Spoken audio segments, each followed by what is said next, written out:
தன்னுடைய திருமறையில் அல்லாஹ் கூறக்கூடிய துஆக்களில் இரண்டாவது துஆவாக இன்று ரப்பனா தகப்பல் மின்னா இன்னக அன்தஸ் ஸமீஉல் அலீம் என்கின்ற துஆவை பற்றி நாம் பார்க்கலாம். இந்த துஆ மிகவும் முக்கியமான ஒன்று. இந்த துஆவின் மூலமாக அல்லாஹ் நமக்கு எதை சொல்லித் தருகிறான் என்று சொன்னால், நமக்கான தேவைகளை நாம் அல்லாஹ்விடத்திலே கேட்க வேண்டும் என்பதை இந்த துஆவில் அல்லாஹ் நமக்கு சொல்லிக் கொடுக்கிறான். இன்னைக்கு தேவையில்லாமல் உலகத்தில் நமக்கு வாழ்க்கையே இல்லை. எல்லா நிலையிலையும் நமக்கு ஏதோ ஒன்று தேவைப்பட்டு கொண்டே இருக்கிறது. பொருளாதார ரீதியாக எடுத்துக்கொண்டால் நாம் நினைக்கக்கூடிய அளவுக்கு பொருளாதாரம் தேவைப்படுகிறது. குடும்ப வாழ்க்கை எடுத்துக்கிட்டோம்னா நிம்மதி தேவைப்படுகிறது. உடல் ரீதியான விஷயத்தை எடுத்துக்கிட்டோம்னா ஆரோக்கியம் தேவைப்படுகிறது. மன ரீதியான விஷயத்தை எடுத்துக்கிட்டோம்னா சந்தோஷம் தேவைப்படுகிறது. இப்படி ஏதோ ஒரு தேவையில தான் நாம வாழணும். அதனால தான் அல்லாஹ் என்ன செய்யறான் அப்படின்னு சொன்னா, உங்களுடைய தேவைகளை இடத்துல நீங்க கேளுங்க என்பதாக அல்லாஹ் கூறுகிறார். அதை நீங்க நாம் அதிகமா கேட்கணுங்கிறதை அல்லாஹ் நமக்கு சொல்லிக் கொடுக்கின்றார். அந்த தேவையை கேட்டு பெறக்கூடிய ஒரு துஆ தான் இன்று நாம் பார்க்கக்கூடிய இந்த துஆ. ரப்பனா தகப்பல் மின்னா அல்லாஹ் நமக்கு சொல்லிக் கொடுக்கிறான். என்கிட்ட நீங்க இப்படி கேளுங்க, ரப்பனா தகப்பல் மின்னா, இறைவா எங்களிடம் இருந்து நீ ஏற்றுக்கொள்வாயாக. என்னத்தை ஏற்றுக்கொள்ளணும்னு சொன்னா, யாரா எங்களுடைய உள்ளங்களில் இருக்கக்கூடிய எங்களுடைய தேவைகளை என்ன செஞ்சிரு நீ கபூல் செய்து கொள்வாயாக. நாங்க என்னென்ன தேவைகளை இருக்கோம், எங்களுக்கு என்னென்னலாம் தேவைப்படுதுங்கிறத நீ கபூல் செய்து கொள்வாயாக என்பதாக கேட்குமாறு அல்லாஹ் நமக்கு இந்த துஆவிலே நமக்கு அல்லாஹ் சொல்லி தருகின்றார். கண்ணியமிக்க அல்லாஹ்வின் நல்லடியார்களே, சகோதரர்களே, இறைவனிடம் நாம் தேவைகளை இப்படி கேட்டு பெற வேண்டும் என்பதை அல்லாஹ் நமக்கு சொல்லித் தருகிறான் என்று சொன்னால், நம்ம தேவைகளை அறிந்து நமக்கு உதவி செய்யக்கூடியவன் அல்லாஹ்வை தவிர வேறு யாருமே இல்லை. நமக்கு என்ன தேவையோ அவனை தவிர நம் தேவைகளை அறிந்தவன் யாருமே இல்லை. அவனை தவிர நம்முடைய உள்ளங்களை அறிந்தவர் யாரும் இல்லை. அவனை தவிர நம் காரியங்களை நிறைவேற்றி தரக்கூடியவன் அல்லாஹ்வை தவிர வேறு யாருமே இல்லை. மேலும் அல்லாஹ்வினுடைய ஒரு மிகப்பெரிய ஒரு குணம் என்ன தெரியுமா? யார் அல்லாஹ்விடத்தில் தேவைகளை கேட்கிறார்களோ, கேட்கக்கூடிய அந்த மனிதனை அல்லாஹ் விரும்புகிறான் என்பதாக நபிகள் நாயகம் ஸல்லல்லாஹு அலைஹி வஸல்லம் அவர்கள் சொல்லி காண்பிக்கின்றார்கள். எந்த மனிதர் அல்லாஹ்ட்ட யா அல்லாஹ் எனக்கு இது தேவையா இருக்குது, என்னுடைய இந்த தேவையை நிறைவேற்றி கொடு என்பதாக யார் அல்லாஹ்ட்ட கேட்கிறோமோ, கேட்கக்கூடிய அந்த மனிதனை அல்லாஹ் விரும்புகிறான் என்பதாக நபிகள் நாயகம் ஸல்லல்லாஹு அலைஹி வஸல்லம் அவர்கள் சொல்லிக் கொடுக்கின்றார்கள். இந்த துஆ நமக்கு மூணு விஷயத்தை இந்த துஆவின் மூலமாக அல்லாஹ் நமக்கு சொல்லித் தரான். ஒன்னு, ரப்பனா தகப்பல் மின்னா, யா அல்லாஹ் எங்களிடம் இருந்து இதனை நீ ஏற்றுக்கொள்வாயாக, என்னுடைய தேவைகளை நீ ஏற்றுக்கொள்வாயாக. இரண்டாவது, இன்னக அன்தஸ் ஸமீஉல் அலீம், அல்லாஹ் சொல்றான் எங்களுடைய வேண்டுதலை கேட்கக்கூடியவன் நீ மட்டும்தான். எங்களுடைய வேண்டுதலை கேட்கக்கூடியவன் நீ மட்டும்தான். அது மட்டும் அல்லாமல் எங்களுடைய நிலைகளை அறிந்தவனும் நீ மட்டும்தான். எனவே எங்களுடைய நிலைகளை அறிந்து எங்களுடைய வேண்டுதலை கேட்டு எங்களுடைய உள்ளத்தில் இருக்கக்கூடிய தேவைகளை யா அல்லாஹ் நீ நிறைவேற்றி கொடு என்பதாக இந்த துஆவை நீங்கள் என்னிடத்தில் கேளுங்கள் என்பதாக இந்த அழகான துஆவை எல்லாம் வல்ல இறைவன் தன்னுடைய திருமறையின் மூலமாக சூரத்துல் பக்கராவில 127வது வசனமாக இந்த துஆவை அல்லாஹ் நமக்கு சொல்லி தருகின்றார். தேவையை அல்லாஹ் தஆலா ரொம்ப இலகுவாக புரிந்து கொள்ளக்கூடியவன் அல்லாஹ் ஒருவன் மட்டும்தான். நபிகள் நாயகம் ஸல்லல்லாஹு அலைஹி வஸல்லம் அவர்கள் கூறியதாக ஹஜ்ரத் அல்-குத்ரி ரலியல்லாஹு அன்ஹு அவர்கள் ஒரு சம்பவத்தை சொல்றாங்க. பெருமானார் ஸல்லல்லாஹு அலைஹி வஸல்லம் அவர்கள் இந்த சம்பவத்தை கூறியதாக அல்-குத்ரி ரலியல்லாஹு அன்ஹு அவர்கள் அறிவிக்கின்றாங்க. ஒரு மனிதன் என்ன செஞ்சான் அப்படின்னு சொன்னா, 99 கொலை செஞ்சான். 99 கொலை செஞ்ச உடனே இவ்வளவு பெரிய ஒரு பாவத்தை நாம செஞ்சிட்டாங்க, இந்த பாவத்துக்கு என்ன நம்ம அல்லாஹ்ட்ட நம்ம மன்னிப்பு கேட்கணும், தௌபா செய்யணுங்கக்கூடிய ஒரு நல்ல எண்ணம் அவனுடைய உள்ளத்துல வந்துருச்சு. நாம செஞ்ச இந்த பாவத்திற்கு நம்ம அல்லாஹ்ட்ட தௌபா செய்யணும் என்பதாக எண்ணியவனாக அங்க யாராவது படித்த அறிஞர்கள் யாராவது இருக்கிறாங்களா அப்படின்னு சொல்லி போய் தேடலாம். அப்போ மூசா அலைஹிஸ்ஸலாத்து வஸலாம் அவருடைய காலகட்டத்தில் வாழ்ந்த ஒரு பனி இஸ்ரேல் என்கின்ற அந்த கூட்டத்தை சேர்ந்த ஒரு அறிஞர் ஒருத்தரை 4 பேர் சொல்றாங்க, இவர்கிட்ட போ, இவர் நல்ல அறிஞர், இவர்கிட்ட போய் நீ சொல்லி இவர் உனக்கு வழியை காட்டுவாரு அப்படின்னு நேரம் அந்த அறிஞர்கிட்ட போயிட்டு இந்த மாதிரி நான் 99 கொலை செஞ்சுட்டேன், என்னை எல்லாம் மன்னிப்பானா அப்படின்னு சொல்லி கேட்கிறார்.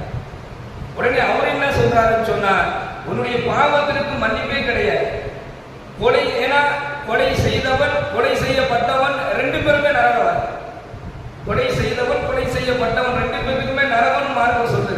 இப்ப இவர் என்ன சொல்றாருன்னா, உன்னுடைய பாவத்துக்கு என்ன இல்ல, உன்னுடைய பாவத்திற்கு அல்லாஹ்விடத்துல மன்னிப்பே கிடையாது என்பதாக அவர் சொல்லிடுறாரு.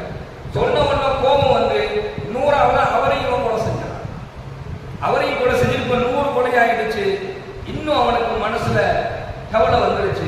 ஏன்னா நாம பாவத்திலிருந்து மீள வேண்டும் என்பதாக வந்தோம்னா மீண்டும் ஒரு பாவத்தை நாம செஞ்சுட்டோமே சொல்லிட்டு அப்படியே மறுபடியும் அப்படியே தேடும் பொழுது இன்னொரு ஒரு அறிஞரை அந்த ஒரு அறிஞரை போய் பார்த்தேன். அல்லாஹ் என்னை மன்னிப்பாட்டான்னு சொல்லி கேட்டேன். அவர் அல்லாஹ் உன்னை மன்னிக்க மாட்டான்னு சொல்லிட்டாரு. அவரையும் கொலை செஞ்சுட்டேன். இப்ப நான் 100 கொலை செய்த குற்றவாளியாக உங்கள்கிட்ட நான் வந்து நிக்கிறேன், என்னை அல்லாஹ் மன்னிப்பானா அப்படின்னு சொல்லி கேட்கும் பொழுது அவர் சொன்னாரு, கண்டிப்பாக அல்லாஹ் உன்னை மன்னிப்பார். கண்டிப்பாக நிச்சயமாக அல்லாஹ்விடத்தில் உனக்கு மன்னிப்பு என்பது நிச்சயமாக உண்டு. ஏன் சொன்னா, உன்னுடைய உள்ளத்துல என்ன இருக்குதோ அதை அல்லாஹ் பார்க்கிறான். நீ என்ன தேவைக்காக நீ அல்லாஹ்விடத்தில் கையேந்திரையோ அந்த தேவைகளை அல்லாஹ் நிறைவேற்றி வைப்பார். அதான் ரப்பனா தகப்பல் மின்னா, எங்களிடம் இருந்து எங்களுடைய தேவைகளை நீ ஏற்றுக்கொள்வாயாக என்கின்ற இந்த வசனத்தில் அல்லாஹ் தான் பேசுறான். அவர் சொல்றாரு, உன் உள்ளத்துல நான் பாவம் செஞ்சிட்டேன், என்னுடைய பாவத்தை நீ மன்னித்து விடு என்கின்ற அந்த தௌபாவுடைய தேவை இருந்தால் நிச்சயமாக என்ன செஞ்சிருவான், அந்த தேவையை அல்லாஹ் ஏற்றுக்கொண்டு உன்னுடைய பாவத்தை அல்லாஹ் மன்னிச்சிருவான். ஆனா அதுக்கு நீ என்ன செய்யணும் அப்படின்னு சொன்னா, அல்லாஹ்வை வணங்கக்கூடிய நல்லடியார்களை தேடி நீ நடந்து போய்கிட்டு எங்க அல்லாஹ்வை வணங்கக்கூடிய நல்லடியார்கள் இருக்கின்றார்களோ அந்த கூட்டத்தில் நீ போய் சேர்ந்துக்க. அவங்க கூட சேர்ந்து நீ அல்லாஹ்வை வணங்கு, அல்லாஹ் என்ன செஞ்சிருவான், அவனுடைய பாவத்தை மன்னிச்சிருவான் என்பதாக சொல்லி அந்த மனிதனை அனுப்பி வைக்கிறார். அவர் ரொம்ப தூரம் நீண்ட தூரம் நடந்து வர்றார். இறைவனை வணங்கக்கூடிய அந்த நல்லடியார்கள் எங்க இருப்பாங்க என்பதாக தேடி நடந்து வந்து கொண்டே இருக்கிறாரு. வந்து கொண்டிருக்கக்கூடிய வழியிலேயே அவருக்கு மௌத்தும் வந்திருக்கு, மரணம் வந்திருக்கு. இப்போ நபிகள் நாயகம் ஸல்லல்லாஹு அலைஹி வஸல்லம் சொல்றாங்க, இவனுடைய மரணத்தை கையில் இருப்பதற்காக வேண்டி எந்த ஒரு மனிதர் நம்ம மௌத்தானாலும் 2 மலக்குமார்கள் வருவாங்க. ஒன்னு அதாபுடைய மலக்கு வந்துருவாங்க, 2 ரஹமத்துடைய மலக்கு வருவாங்க. இப்ப இதுல யாரு நம்முடைய உயிரை கைப்பற்ற போறாங்க அப்படிங்கறத இங்க நம்முடைய அமல்களை கொண்டு தான் அங்க அது முடிவாகும்.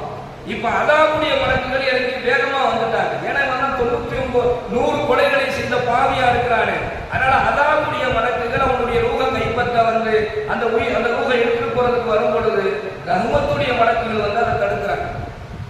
இதை நாங்க தான் எடுத்துட்டு போவோம். அப்ப அதாபுடைய மலக்குகள் சொல்றாங்க, இவன் பெரிய பாவம் செஞ்சவனாச்சு, இவன் குற்றம் செஞ்சவனாச்சு, குற்றம் செய்தவனுடைய ரூஹ நாங்க தான் எடுத்துட்டு போனோம், அதனுடைய வேலை எங்களுக்கு தான் அப்படின்னு சொல்லிட்டு அதாபுடைய மலக்குகள் விட மாட்டேங்கிறாங்க. ஆனா ரஹ்மத்துடைய மலக்குகள் இல்ல, இவருடைய ரூஹ நாங்க தான் எடுத்துட்டு போவோம். இவங்க மலக்குகளுக்குள்ள ஒரு பெரிய ஒரு வாக்குவாதமே அங்க நடைபெறுகின்றது. ஸல்லல்லாஹு அலைஹி வஸல்லம் சொல்றாங்க, அல்லாஹ் மனித உருவத்தில் ஒரு வானவரை மீண்டும் இன்னொரு வானவரால் அனுப்பி வைக்கிறான். அப்புறம் அவர் வர்றார். அந்த வானவர் வந்து அந்த அதாபுடைய மலக்குகள் ரஹ்மத்துடைய மலக்கு 2 பேருக்கும் இடையில இந்த மனிதரை பற்றி கேட்கும் பொழுது அவர் சொல்றாரு, இவன் பாவம் செஞ்சவன், இவருடைய ரூஹ நாங்க தான் எடுத்திருப்போம். ரஹ்மத்துடைய மலக்கு என்ன சொல்றாருன்னா, பாவம் செஞ்சது உண்மைதான், ஆனால் செய்த பாவத்திற்காக வேண்டி அவன் தௌபா செய்ய வேண்டும் என்பதாக உள்ளத்துல நினைச்சிட்டான்ல, எனவே உன்னுடைய பாவத்தை அல்லாஹ் மன்னிச்சிட்டான், அதனால இவனுடைய ரூஹ நாங்க தான் எடுத்துருப்போம் இவங்க சொல்றாங்க. கடைசியில் அந்த மலக்கு சொல்றாரு, பாவம் செய்வதற்கு பின்னாடி எப்போ அந்த பாவத்திலிருந்து தான் சுத்தமாக வேண்டும் என்பதாக தன்னுடைய உள்ளத்துல அவன் நினைச்சிட்டானோ, நினைச்சு அந்த பாவத்தை தேடி எப்ப அவன் நடக்க ஆரம்பிச்சுட்டானோ, அவன் நடந்து வந்த தூரம் அதிகமாக இருக்கின்ற காரணத்தினால் அல்லாஹ்வினுடைய பாவ மன்னிப்பு அல்லாஹ் அவனுக்கு வழங்கிட்டான்.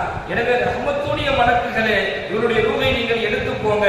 இவன் தௌபாவை தேடி வந்த தூரம் அதிகம், செய்த பாவத்தை தாண்டி தௌபாவை தேடி அவன் வந்த தூரம் அதிகமாக இருக்கின்ற காரணத்தினால் ரஹ்மத்துடைய மலக்குகளிடத்திலேயே என்ன செய்து அவனுடைய உயிரை எடுத்து செல்லுமாறு அந்த வானவர் கட்டளையிடுகிறார் என்பதாக நபிகள் நாயகம் ஸல்லல்லாஹு அலைஹி வஸல்லம் அன்னவர்கள் கூறி காட்டுகின்றார்கள். கண்ணியமிக்க சகோதரர்களே, உள்ளத்தை மட்டும் தான் அல்லாஹ் பார்க்கிறான். நாம உள்ளத்துல என்ன கேட்கிறோமோ அது நிச்சயமாக அல்லாஹ் கொடுத்துருவான். அதைத்தான் இந்த துஆவில் அல்லாஹ் நமக்கு கற்றுக் கொடுக்கின்றான். எனவே எவ்வளவு வகையான தேவைகள் நமக்கு இருந்து கொண்டிருக்கிறது, அந்த தேவைகளை அல்லாஹ்விடத்திலே நாம் முன்வைத்தால் நிச்சயமாக அல்லாஹ் வழங்குவான். 100 கொலை செஞ்சவனுக்கு அல்லாஹ் உடனடியாக மன்னிப்பு வழங்குறான் அப்படின்னு சொன்னா, நாம் எவ்வளவோ நம்முடைய உள்ளங்களில் எவ்வளவோ தேவைகள் இருக்கின்றது, அந்த தேவைகளை கேட்டால் நிச்சயமாக நமக்கும் அல்லாஹ் வழங்குவான் என்பதில் எந்த விதமான மாற்றமும் அல்ல. எனவே தான் நபிகள் நாயகம் ஸல்லல்லாஹு அலைஹி வஸல்லம் சொல்றாங்க, சொல்றாங்க, எவர் ஒருவர் அல்லாஹ்விடத்தில் ஒரு தேவையை கேட்டுட்டு அந்த தேவையை எனக்கு அல்லாஹ் நிறைவேற்றி வைப்பான் என்பதாக காத்துக்கிட்டு இருக்கிறாரோ, அவர் காத்துக்கிட்டு இருக்க ஒவ்வொரு நேரமும் அல்லாஹ் அவருக்கு நன்மையை வழங்கிக் கொண்டே இருப்பான் என்பதாக நபிகள் நாயகம் ஸல்லல்லாஹு அலைஹி வஸல்லம் அவர்கள் சொல்லி காண்பிக்கின்றார்கள். எனவே நம்முடைய தேவைகளை அல்லாஹ் தஆலா நிறைவேற்றி வைப்பானாக. நமக்கு தேவையானவைகளை அல்லாஹ்விடத்தில் கேட்டு பெறக்கூடிய அந்த நல்ல நசீபை அல்லாஹ் நமக்கு வழங்குவானாக. வாஹித் அல்ஹம்துலில்லாஹி ரப்பில் ஆலமீன்.